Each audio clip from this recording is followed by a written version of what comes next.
В неделю 17 по Пятидесятнице божественную литургию в храме святых новомучеников и исповедников российских совершил настоятель храма епископ Смоленский и Вяземский Исидор.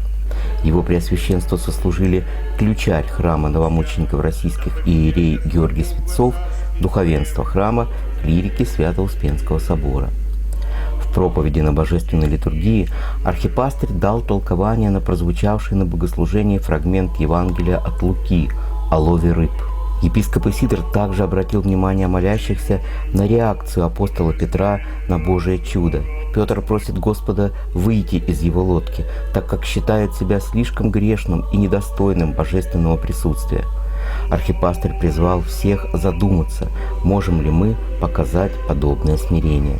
В заключение архипастырь пожелал: «Будем же верными чадами Божиими, освящая себя благодатью Божией и давая Богу возможность совершать в сердце и в душе и в теле нашем дело Его спасения».